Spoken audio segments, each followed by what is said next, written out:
Hi, this is Richard. The next story is about an awkward, authentic hero. During my traveling around the world, I was staying with some very dear friends in San Francisco. Often I would take the train to a training center in town. On a sunny day, I found myself sitting on a bench waiting for the train. A lady sat herself right beside me. She looked very disturbed, and then she said to me, "I'm being harassed," and she looked at another lady who was quickly approaching. 15 feet away, this aggressor stopped, gave us a dirty look, and said, "What are you talking to him for, you bitch?" Immediately, I felt the fear coming up. Now what? First reaction was to pretend that nothing was going on. That, of course, did not make any difference. Second reaction was to joke about it. Same result.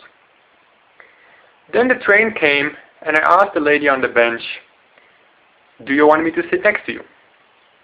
"Yes," she said. We sat down, but then the aggressor also entered the train, and she sat right across to us, just 6 feet away.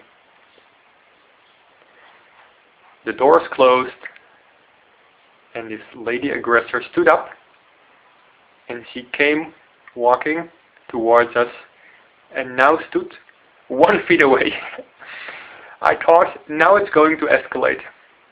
What can I do? What can I do? Then finally I remembered that the truth will set you free. I turned to the aggressor and said, or actually stammered, "I am very afraid of you." Then the most miraculous thing happened. In an instant I saw her anger break down, and she said, "You don't need to be afraid." Next station, the lady and I got off the train, and the aggressor stayed on the train. We sat down, and the lady was sharing, "I'm on my way to a job interview." Then we shared a bit more to release the tension. Finally, we exchanged contact details and went our own ways.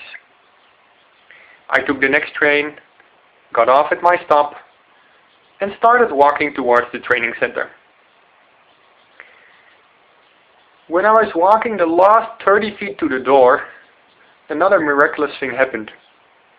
Walking straight towards me, in a very different part of town, was the aggressor, the lady aggressor from the train.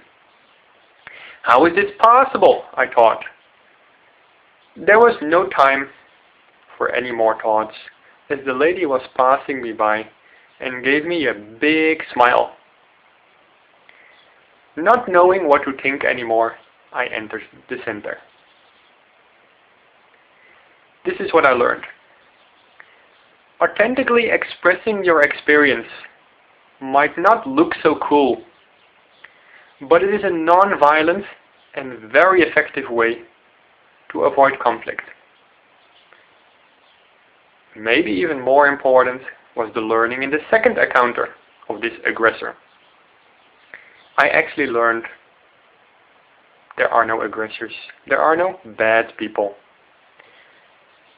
We all make mistakes, and we all need to learn to forgive and love all involved.